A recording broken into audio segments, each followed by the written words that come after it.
Hi everyone, welcome to Connection Yoga. I just want to say real quick, yoga is for everyone. However, when online, it is up to the individual to assess whether they are ready or not to participate in the class that they have chosen.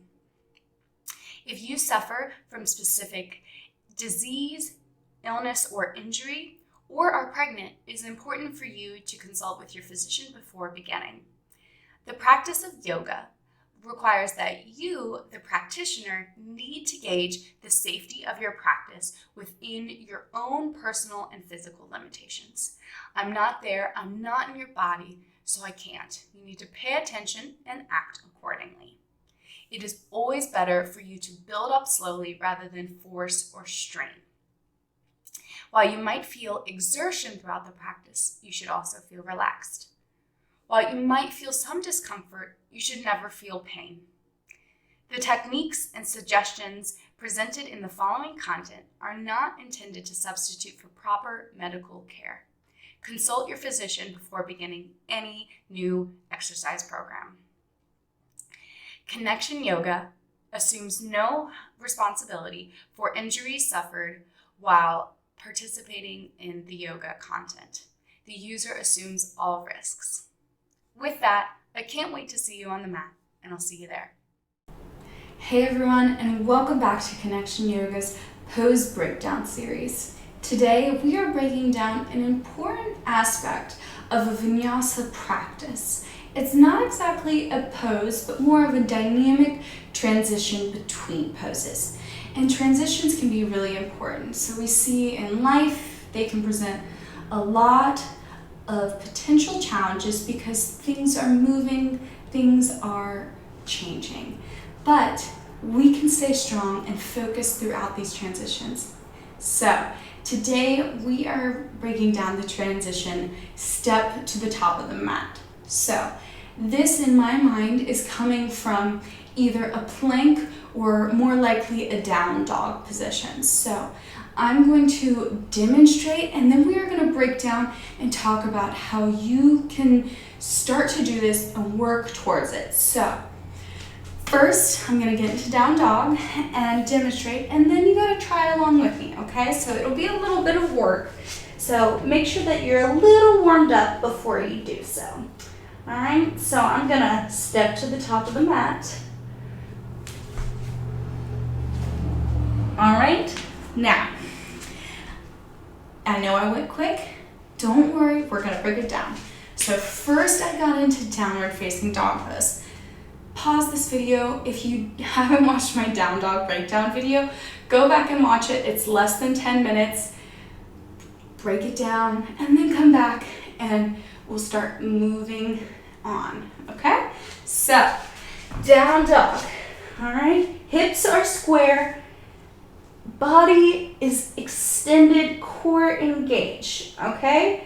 So, when you're gonna step to the top of the mat, I always suggest, and I personally step on an exhale, because then you'll have the most amount of space in your core, in your belly. So I know I usually talk about breath last, but in movement, breath is so important, all right? So, before you step to the top of the mat, breathe in and then exhale with the step. That will release the lung and the diaphragm space for our hips to compress, because this is a completely compressing motion for us. So that leg that we are bringing up, this is my right one, all right?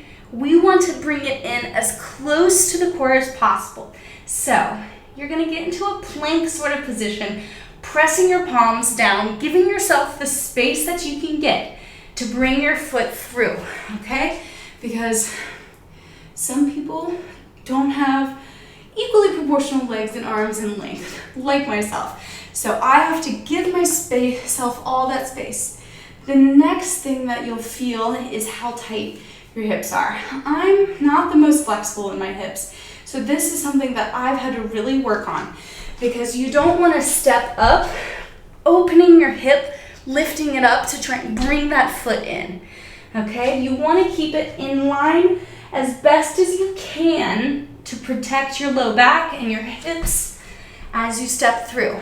So you're going to draw your belly in and keep it up there as you press your palms down, bringing your foot. So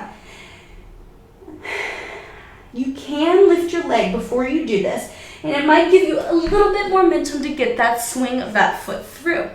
However, you're going to want to eventually work towards being able to control your body and strengthen yourself to be able to step without lifting, without that momentum. And so that is where your just sheer core work is going to have to come into effect. Bring the knee up as your core draws your leg up, and step the foot on the inside of the corresponding hand's thumb, okay?